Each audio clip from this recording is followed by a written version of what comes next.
There can be few more terrifying things than stepping out onto a grand stage for a dance competition, gazing out into a full theatre audience and seeing the director of a leading ballet company lit up, pen in hand, ready to judge you. That's what happened to the finalists in the Royal Academy of Dance's flagship event, the Margot Fonteyn International Ballet Competition. It took place in London recently at His Majesty's Theatre, and the judges were beloved ballerina Darcy Bussell, Amanda Britton, who heads the Rambert School, and Aaron S Watkin, who is the new artistic director of English National Ballet, and our guest today on Why Dance Matters, the RAD podcast. Aaron and his fellow judges were sitting, glowing, at the front of the Royal Circle. Today, I'm meeting him up close at the English National Ballet's smart headquarters in London's Docklands. And I'm hoping Aaron won't be quite as scary. His record could be intimidating. He trained in Canada, danced with leading international companies, notably William Forsythe's Ballet Frankfurt, and was nabbed to lead the Semperoper Ballett in Dresden, transforming it from a trad classical outfit to a modern, wide-reaching company. 17 years on, he's come to London, returning to English National Ballet, with whom he danced for a while, but is now leading and hoping to put his stamp on the company. Aaron sounds like someone who knows what he likes, what he wants. Perfect director material, perhaps, and judge material too. Let's head to his office and hear more. Aaron, it's such a pleasure to meet you. Thank you for being on Why Dance Matters. And I saw you from a distance just the other day at the Margot Fonteyn International Ballet Competition, where you were one of the judges. And it wasn't just me seeing you, it was all those young dancers on stage who will have gone to the very swanky His Majesty's Theatre, onto that gorgeous stage, looked out, and there you and your fellow judges were, lit up at the front of the dress circle, little notepads in hand, ready to assess. That must have been terrifying for them. How was it for you? I'm someone, actually, I never participated in competitions as a young dancer. In my school, we weren't actually allowed to. But I have then, since as a director, judged a lot of different competitions. And you always have to take into mind, the kind of anxiety and stress that goes along with presenting yourself in front of so many people. I think it is character building. I think it's a great process to go through. And what of the comeaways from the children there, when I spoke to them afterwards, was what a wonderful, welcoming environment they felt they were in. So even though it was a competition and they are competing, they were supporting each other. And one boy in particular said he'd never felt that before in a competition. So I thought that was quite nice. And unlike a professional audition where you might already have a sense of who the dancers you're seeing are, for these young dancers, presumably they were all new to you, and so you're making an instant judgment. Do you immediately get a sense of a dancer's stage personality when they step on stage? I think the way that this competition was structured over 3 days, and then the final day where the finalists had to perform again their variations, you have always certain artists that come up on the first showing very positively, everything's working, and other ones that might have had a slower start. But then seeing them over a longer period, some stay kind of the same and some really excel. So that's quite interesting. I think it is difficult if you're literally judging one performance from a competition, because that's really how that person's feeling mentally, physically, how they put it all together. But when you have the opportunity, like in the Margot Fonteyn competition, to see them over 4 days, you can get a much better perspective. There is technique which can be beautiful and precise and refined, but there's also charisma, I guess. There's also presence. There's also communicating that technique to an audience. Do you find that not just among young dancers, that dancers as a whole, there are people for whom that comes naturally and other people who really have to work at sharing their gift with an audience? Yeah, I think it really, we're all such individual people. Some are more brain-oriented, thinking first of all the steps and working them out. Others are quite intuitive and approaching it, as you say, more with a reason of why they're doing the intention. That's at the forefront. With young students, it's hard because they're in training and they're being trained by their teachers, so they're being told everything.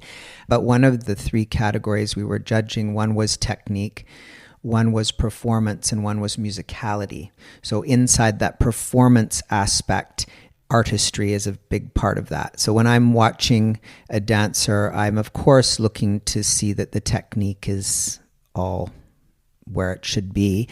But more importantly, I'm looking to see what that young dancer has to say. Because I think as an audience, that's the first thing that the public's going to relate to, is why they're attracted to that specific person on stage. It's what qualities they're bringing, who they are actually.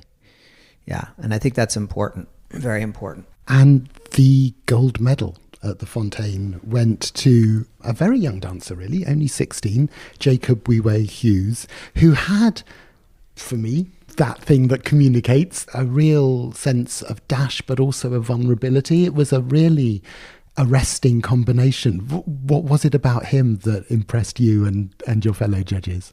I think just that. It's that obviously technically he was very accomplished, and also considering his age, because he's quite young, very natural. But he had, from the moment he came out, a very special feel about him. This sort of, as you say, in a way, I don't want to say flashy or overly extrovert. It's almost this sort of sensibility about him, this sensitivity about him. You could feel his artistry coming through as impactful as his technique. So he had a nice mix between both. You couldn't fault him really on the technical aspect, but then he had so much to bring to personality and special quality that I think we all felt.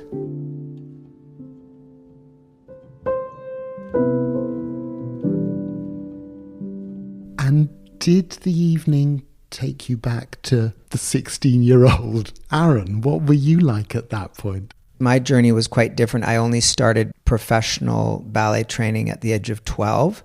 So when I was 16, I was very much into just figuring it all out. I had started late, so I was really training and trying to understand what ballet was all about and how I could be the best that I could be. But I think you just have to really imagine, like, we didn't know the ages and we didn't know the names of any of the dancers while we were judging them. And then after, when I looked at the program, all of us, we were quite surprised at how young the gold medalist was. And when you take that into consideration, you think, wow, what a maturity he already has at such a young age. But you, though you say you started late, I think you also left home to train quite early. I mean, it does force you to grow up, that kind of training. How did you know, not having been doing ballet classes since the age of 4 or whatever, how did you know that it was the right thing for you at that age?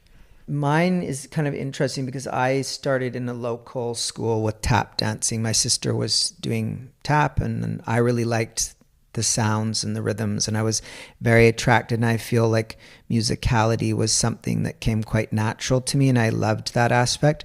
And my teacher over some years was saying you should really try some ballet to help with your upper body and your presence. And then my sister saw an audition for the National Ballet School, a poster, and I just kind of tagged along. I didn't have any ballet training.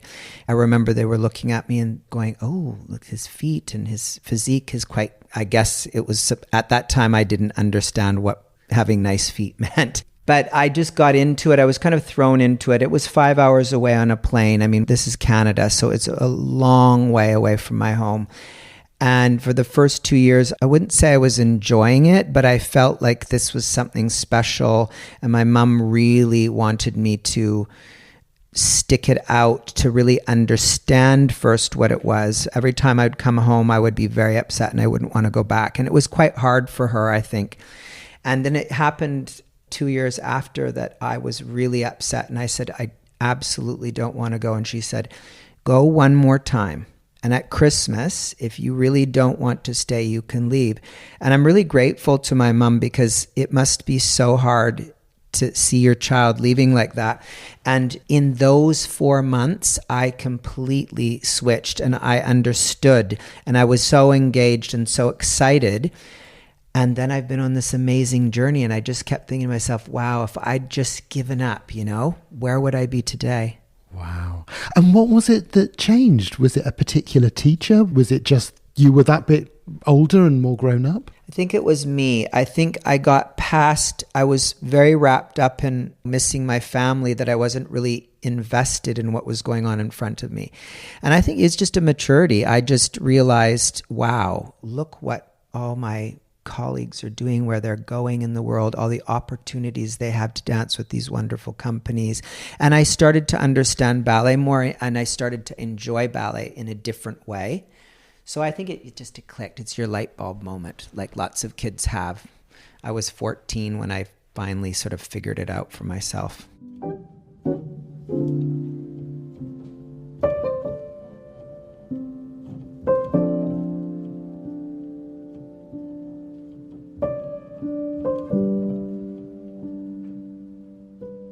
You went on to be awarded a Most Promising Student Award, which is, I feel you've delivered on as we sit in the Artistic Director's office at English National Ballet. Good tick for whoever spotted that potential. And you had an amazing career. You danced in Canada, you danced here at English National Ballet, in Spain, in Germany. I've read that you felt all along that dancing wasn't the end of that journey, that there was something else you really should be doing. Can you explain what that felt like? So from very young, I enjoyed dancing, but I would say in those days, this is another subject, but with classical ballet, I had a lot of anxiety because I felt like my expectations were really high and I never felt like it was good enough. So if I managed to do a good performance and came off stage, in retrospect, I'd say, okay, that was good. But I wasn't able to enjoy myself on stage until when I was doing flamenco in school, or when I met William Forsythe and I moved into his company. That style felt very natural to me. So I actually did enjoy it. I always felt from very young that my calling was, I was always interested in teaching. I was always interested in organizing. Even when I was 14 in school, my friend and I just taught all of Paquita to the school on our free time. And we did a showing for our teachers and, just doing the casting. I also like the administrative side and also artistic planning and organization. So I just felt like, I know this, maybe I don't say this in the wrong way, but that dance wasn't enough just for me personally. I liked all of what was going on behind the scenes to make that happen. And that's quite healthy, I think, as well, because for a lot of dancers, it's such a demanding career. It doesn't allow you a lot of time to reflect, to think about what else you might do, what might come next. It's a relentless schedule of class and rehearsal and performance and again and again. So the fact that you had those other thoughts whirring away probably kept you sane in a very good way. Exactly. And also I think because I was so interested, I was very lucky to be in very different types of companies, and inside those companies experience very different dance styles. And that sort of shaped the director artistically that I am and what I want to expose not only our artists, but also our public to. London obviously is a very different city because they've seen so much. But let's say in Dresden, where I started, I really felt I needed to take our public on a journey outside of just classical or just modern, really have the dancers move through that spectrum in a sophisticated and pretty fluid way. And in Dresden, you did get a chance to play with spreadsheets, play with casting lists, play with all those good things. Fairly young as well, just in your 30s to be your first artistic director appointment.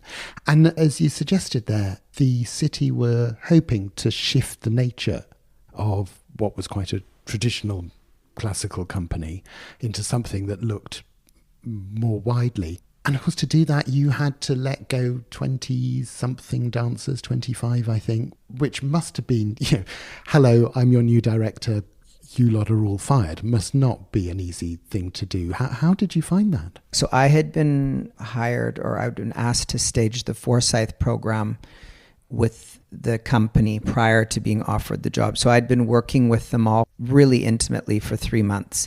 So I knew them very well. It wasn't like I just came in and said, and in fairness, I kept about half the company. I let half the company go. From the half that I let go, there were a lot of people that wanted to go because they didn't want to be in mixed repertoire company. And I just felt I needed to do that in order to be able to deliver the repertoire and that wide variety of diversity in the repertoire that I wanted. And I was quite happy I did that because right from the get-go, we could start. Obviously, this is not what you've asked me here, but in London, I've done very differently because I'm coming into a company that's so established and on such a wonderful level. I don't feel I need to build it from the ground up. I feel like I need to complement and enhance it and keep it going in a direction. So those were strategic sort of decisions I made based on the environment that I was in. From the beginning, you'd thought a lot about what being a director would involve. When you started the job, did it live up to that? Were there surprises that you really hadn't taken into account? I started when I was 36 years old and I was so energized and excited.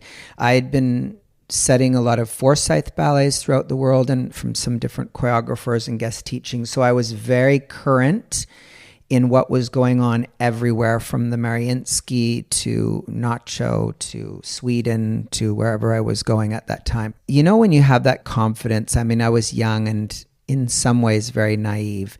I just didn't doubt myself and I went for it. And I thought I had everything figured out. I knew exactly what I wanted to do.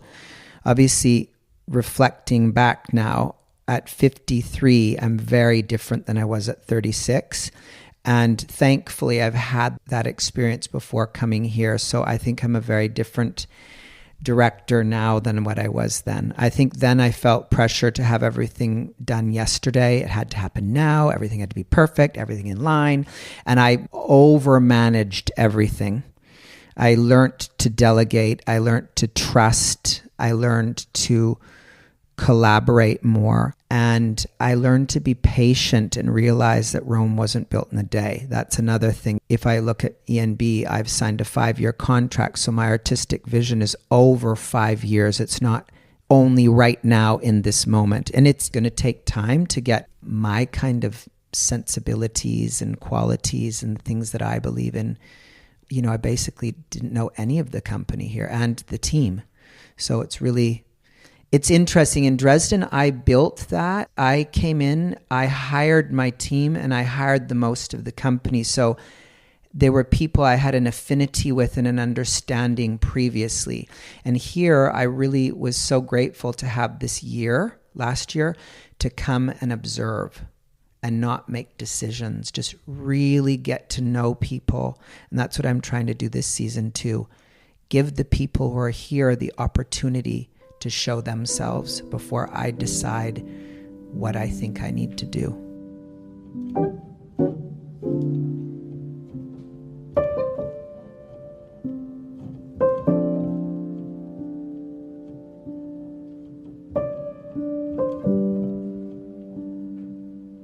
Is it difficult in your role to show doubt and to have more questions than answers? It sounds as if that's something that you're far more comfortable with now than you might have been in the past. But I guess there's always the pressure to be the person who knows everything, to be the person who sends down judgments from high. I think where the world's going, the kind of structure of the all-knowing oracle, king or queen at the top of the pyramid that's just sort of actioning things and everyone's running around doing what they're told. Those days might still be in place in some places, but they're very much ending.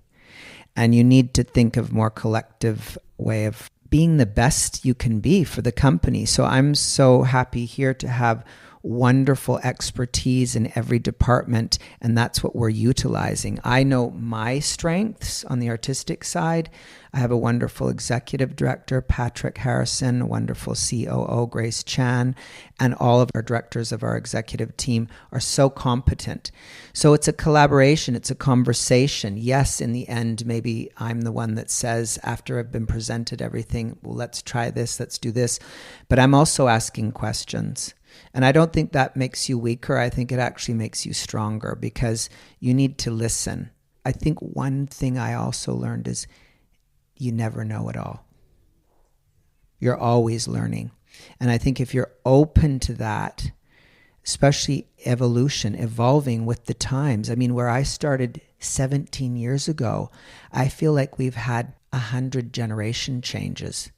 It used to happen sort of every 10 years. I would notice, oh, wow, I'm with a very different group of dancers now at 18. But then in the past 5 years, it was like every 2 years. So I think we have to evolve, and times have changed so much. What was acceptable even 5 years ago or 10 years ago, or it's completely changed. That is so interesting, and I'm sure you're right, because the young dancers now, they've been through the Me Too movement, they've been through Black Lives Matter, they've been through the pandemic, and all of those things have shifted people's expectations and the sort of voice that they might expect to have as even a junior member of a company. Absolutely. You just take what, even if I think what I went through, I was born in 1970, but let's say in the 80s or the 90s, what I experienced and what shaped me. And just this past decade, all that the world's been through, and the younger generation even being for the first time locked at home basically and missing 3 years of their career, how they kept going. So I think they speak a different language, and you need to speak their language, or you need to start to understand their language. Because if you just keep speaking your own language, they basically won't understand you at some point, and then there'll be all this disconnect. I just feel like, for me, our artists, everyone in this building, including the dancers, are first and foremost adults, responsible adults. Everyone should be treated like an adult, not a child. And in ballet, sometimes, historically, it's been sort of boys and girls, and you listen to exactly what, especially in classical, what your teachers told you, and every eyelash, the crown that teacher wore, that girl's wearing, which is wonderful in the sense of passing on information. But I'm very much about the dancers coming to the studio ready to participate and having a voice and being part of the creative process respectfully, because they've got their repetiteurs in front, and it's not just they come in and do whatever they want, but that there's a conversation. And I think that's maybe the key, is nowadays dancers won't just keep their mouth shut and do exactly what you tell them because you tell them to. You have to sort of explain that. Well, why? Because this. Oh, okay, that's interesting. And I suppose something similar in terms of putting a repertory together, because as the director, you have to be able to champion everything you put on stage, to feel really passionate and convinced about it. But equally, I guess, if you only make choices from within your taste, it can also narrow things. How on earth do you balance that one? Yeah, it's a huge question, isn't it? But I think, the vision here is embracing tradition and forging innovation and striving for excellence in everything we do. So it's very much our kind of respect to the pure classicism, the narratives that people have grown up with and love and enjoy, and maybe just refreshing them, so giving them a bit more life, a bit more momentum. Then finding new repertoire to dive into that's been created for your dancers, where you're completely reimagining the narrative, new composition. And then there's abstract one-act works with different styles. So there's a big spectrum of what you've got to try and include. And if I think it's overwhelming to think in one season you have to hit on everything, but that's why I'm saying, if you have a vision over 5-10 years, that you really make sure that rep for me is evolving and it's touching enough on those things consistently that you're not leaving one style for a year and coming back to it, that you're really challenging the dancers to go from what we did this season, a Balanchine, 2 world premieres, into Akram Khan's Giselle, now into Mary Skipping's Giselle, into Nutcracker, A New Carmen, and Swan Lake. It's really, they're diving into such different worlds, and I find that exciting.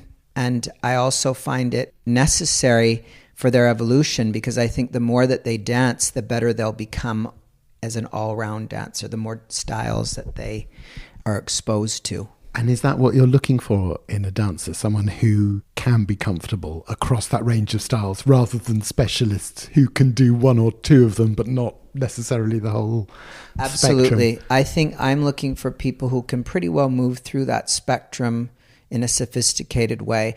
Obviously, you're going to have certain dancers that might have more affinity to the classics, but then I want them to be able to also do the other repertoire on a pretty substantial level. You know, you have, and also they'll have their own affinities to the styles that they maybe like more.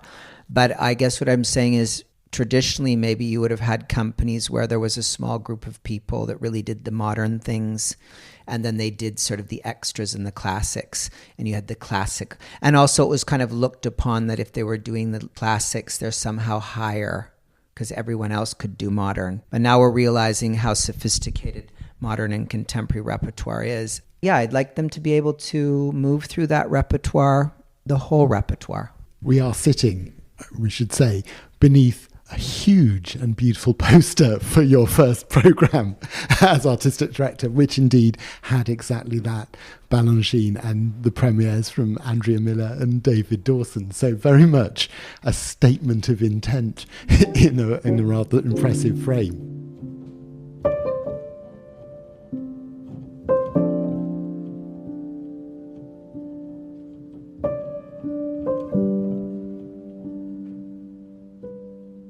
You've lived outside Canada for longer than you lived inside the country. And I'm wondering, what does that do to your identity? We're talking about identity as a dancer, as a director. How do you define that identity of your own?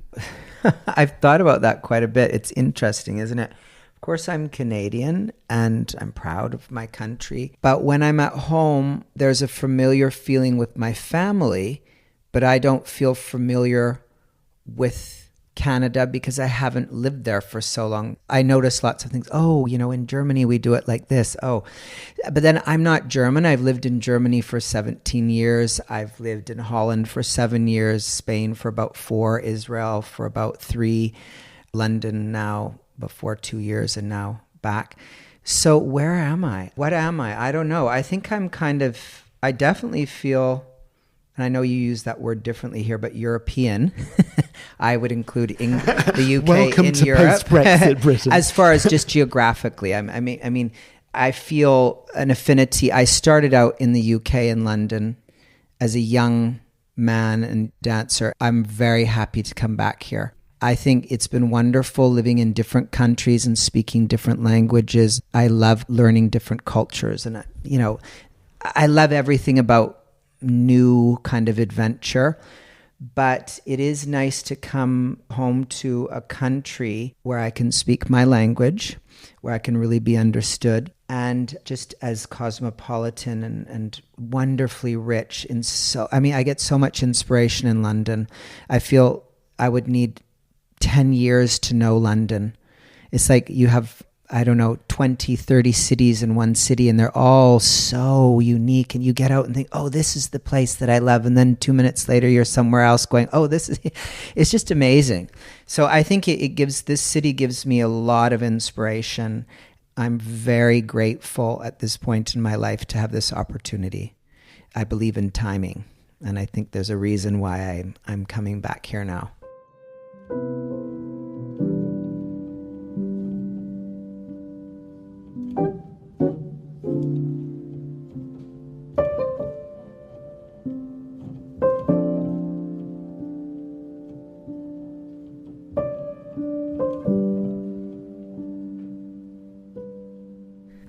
have to say, I have been gazing in awe at the immaculate sculpture of your beard. It's a shame this is a podcast because people cannot see the precise wonder of it. And I'm looking at it and I'm thinking, this is a man who likes detail. This man has no time for the shambolic. It's possible I'm reading a bit too much into my new science of beardology. But is this true? I mean, I'm getting a sense of order. I'm getting a sense of certainty. I think I'm probably to my detriment. I need to be prepared. I can't just wing things and come in at the last minute. I'm trying to learn how to be a little calmer. But I think I'm pretty, detailed. And I feel we've taken you quite quickly through this life journey of dance.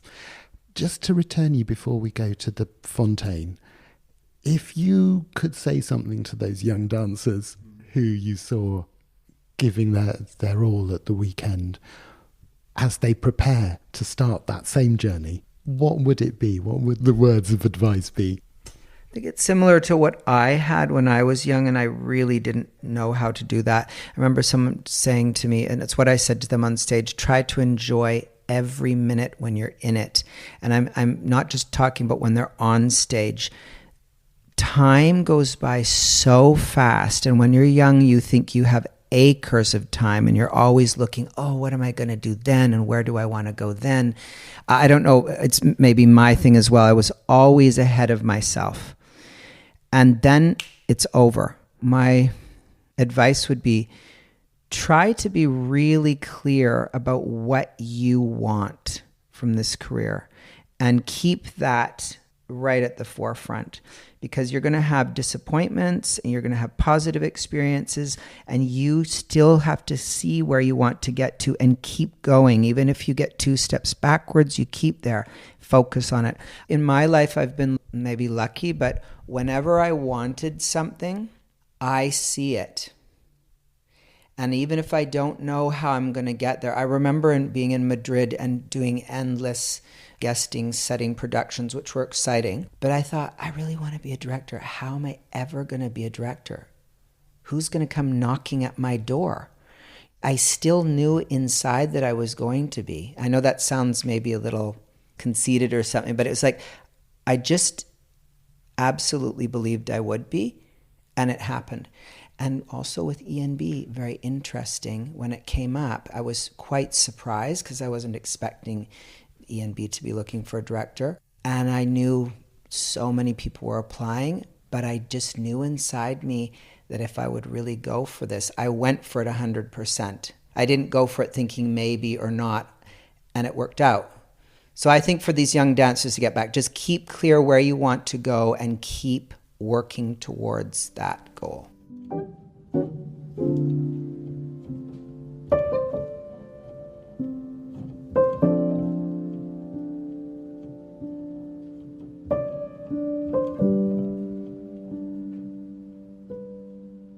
So we've talked about beards, we've talked about destiny. There's almost nothing else. So I will ask the final question, which is, Aaron, why does dance matter to you? I was thinking about this. I mean, it's almost like it matters so much that you've never had to articulate why it matters. But I think if you look back just to organically, even in primal times as human beings, what movement and dance represented, it's such a genuine and easy way to communicate with people. And if you look at cultural sort of identities, there's always dance that represents that culture. So I think for me, it's a way to engage with people profoundly on emotional levels, and people don't need to really know anything about it. I believe if someone comes into a theater with no experience of dance, they should be impacted in some way. They should feel the energy of those artists coming off the stage, transporting you out of your reality, even if it's just a few minutes. Because, in the past, theaters were our movie cinemas. It was where you went to escape. And so I think dance matters in so many ways for health, or if you say physical and mental well-being. I mean, what better way? Move your body to music. And you even think, why young people always are going to clubs and dancing, and then you kind of grow out of that and you go to the theater. But I mean, there is a moment in your life. Why are people going out and letting go and moving their bodies to music? And one of my colleagues from Frankfurt, she uses dance therapy with children who are, having different issues to really help them. And if you look at our engagement programs, I'm really amazed with how much ENB does besides the performances we're delivering. We have a whole other world of engagement. And your Parkinson's program is amazing. That's what I was just going to say. I mean, Dancers for Parkinson's, Mindful Movers with Dementia. I haven't actually experienced it here, but I've spoken to Fleur, our director, and seen videos also. And even outside of EMB, seeing how people respond to music. They're very, very compromised in every way. And as soon as the music comes on, it's tapping into something else in our DNA that's just allowing them to express themselves. So I think it's healing, it's emotional, it's joyful, it's everything you need to be a positive, happy person. And I really hope that we can get more people into the theater of ballet and dance, because I think once they come in, they might have a very different experience than what they were expecting that ballet should be. Do you know what I mean? That's because we need to inspire the younger generation to come in and keep dance, our art form, moving forward.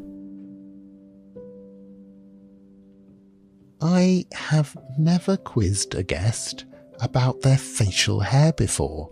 I now realise it's the key to their soul, so it will be standard from now on. Thanks to Aaron for enduring that line of tonsorial questioning, and for illuminating the delicate choices he must make as a director and as a judge for the Fonteyn. The gold medalist at the Fonteyn in 2023, Jacob Weiwei Hughes, is also a guest this season. Our show notes will link you to English National Ballet's upcoming shows, The Nutcracker, Giselle, Carmen, and to the Fonteyn. Do subscribe, like, or review the podcast so that more people can hear beard-related dance chat. Our guest today was Aaron S Watkin. Why Dance Matters is made by the RAD team of Niamh Carey-Furness, Keisha Dodd and Katie Hagan, and our artwork is by Bex Glendinning. And our producer, Sarah Miles, she may not have a beard, but her nail game is always super strong. I'm David Jays. Take care and see you soon.